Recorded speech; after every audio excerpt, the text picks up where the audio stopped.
पंजाब में एक नया कानून पास हुआ था, पंजाब प्रॉपर्टी प्रोटेक्शन ऑर्डिनेंस। उसके ऊपर काफ़ी लय दय हुई और हाई कोर्ट में भी उसके ऊपर केस गया और हाई कोर्ट ने उसके ऊपर काफ़ी रिमार्क्स भी दिए। इसके ऊपर हमने वीडियो बनाई और मगर कानून बहुत अच्छा था। उसके अंदर कुछ तब्दीलियां जो थी वो करनी चाहिए थी, नागुज़ीर थी और अब वो तब्दीलियां कर दी गई हैं। पंजाब प्रॉपर्टी प्रोटेक्शन तरमीमी जो ऑर्डिनेंस है वो पास कर दिया गया और उसका जो गजट है, वो नोटिफिकेशन है, वो जारी कर दिया।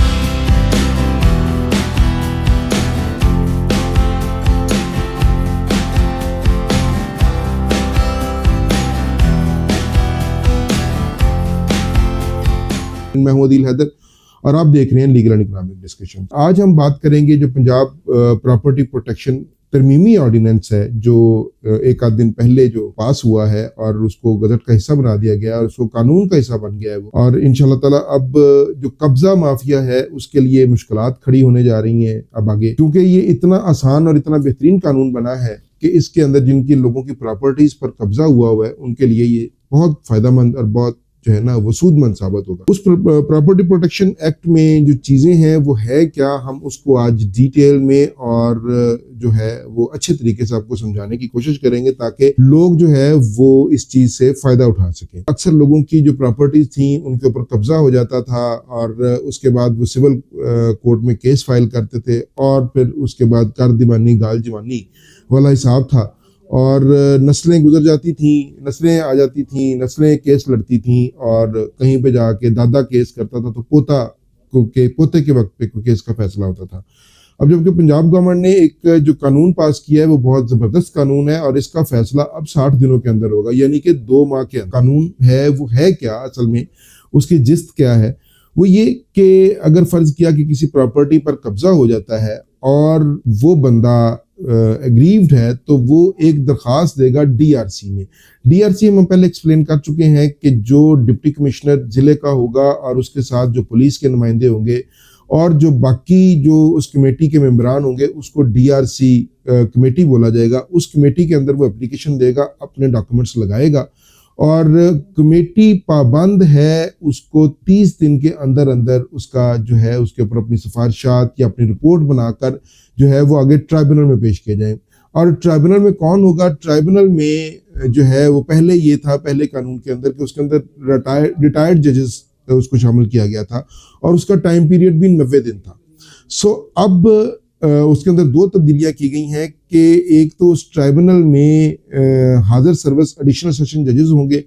और दूसरा उसका फैसला अब 30 दिन के अंदर होगा, अंदर होगा, यानी कि 60 दिन के अंदर आपकी टोटल एप्लीकेशन जो है वो निपटाई जा सकेगी। अब 60 दिन का मतलब ये है कि ज़रूरी नहीं है कि ये 60 दिन में ही होगा, ये हो सकता है 15 दिन में भी आपका फैसला हो जाए, 20 दिन में भी फैसला हो जाए, महीने के अंदर दोनों फोरम्स पे आपका फैसला हो जाए।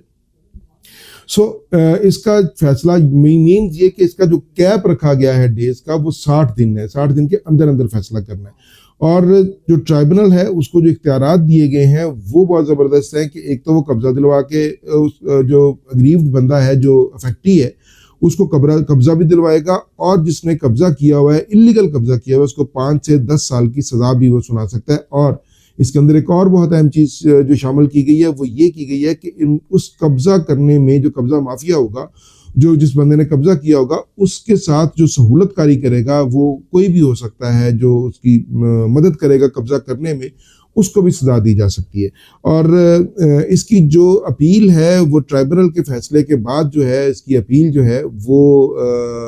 30 दिन के अंदर हाई कोर्ट में की जा सकती है। अब जिन लोगों के केस सिविल कोर्ट में ऑलरेडी चल रहे हैं उनके ऊपर इस कानून का इतलाक कैसे होगा भी या नहीं होगा। अब जिन लोगों के सिविल कोर्ट के अंदर केस चल रहे हैं, यानी कि जो केसेस एडिशनल सेशन जज की जो डोमेन है उसके अंदर जो केसेस चल रहे हैं, वो भी अदालत में अपना एक दरख्वास्त दे सकते हैं कि जी हमारे जो केस है उसको डीआरसी में ट्रांसफ़र कर दिया जाए, तो उसका भी वो ट्रांसफ़र हो जाएगी और वहाँ पे उसके 30 दिन के अंदर रिपोर्ट बनेगी और उसके बाद ट्राइब्यूनल उसके ऊपर फैसला कर देगा। हाँ, अलबत्ता एक चीज़ जो है इसके अंदर वो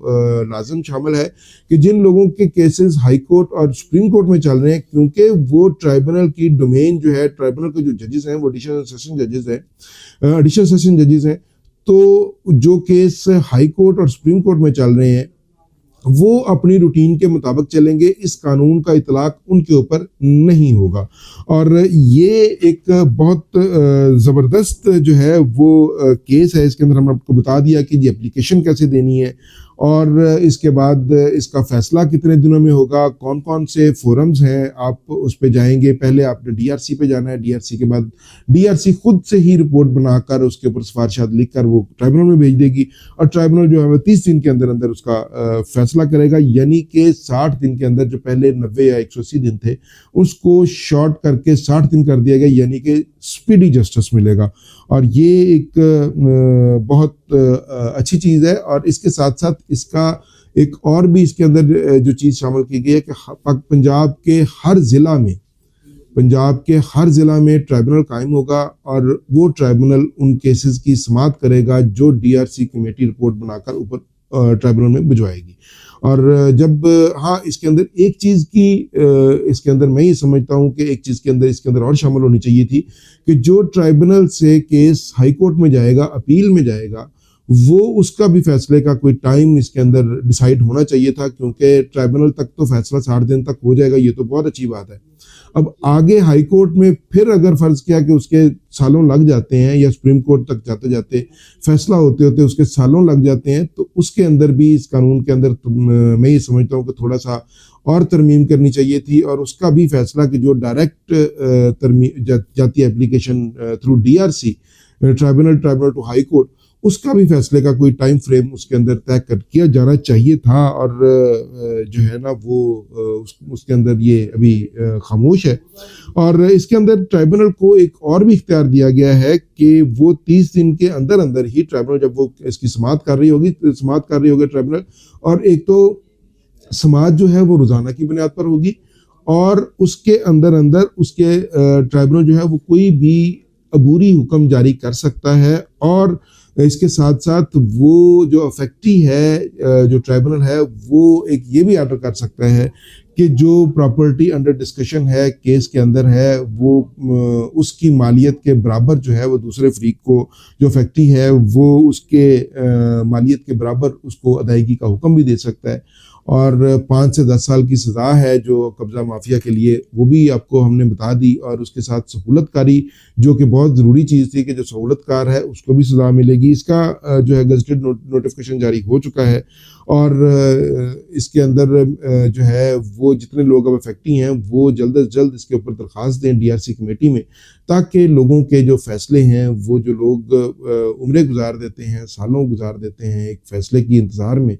उनका फैसला अब 60 दिन के अंदर हो सके। और अब हाई कोर्ट तक तो एटलीस्ट वो 60 दिन तक जाए ना, उसके बाद इंशाल्लाह ताला मेरा ख्याल है कि इसके ऊपर भी कोई ना कोई काम होगा और हाई कोर्ट भी इसका फैसला जल्दी करेगी इंशाल्लाह ताला। और ये जो पंजाब प्रॉपर्टी प्रोटेक्शन तरमीमी जो ऑर्डिनेंस है, उसकी हमने तो आपको तमाम डिटेल्स बता दी हैं। इंशाल्लाह ताला इसके अंदर जैसे कोई अपडेट आएगी तो इंशाल्लाह हम आपको वो भी ज़रूर बताएंगे। इसी तरह आप हमारी जितनी भी वीडियोस हैं वो बड़ी इंफॉर्मेटिव होती हैं, आप उनको देखें और जो है आगे भी शेयर करें ताकि लोगों तक इंफॉर्मेशन जो है वो पहुंच सके। आज के लिए इतना ही, इजाज़त दीजिए। अल्लाह हाफ़िज़।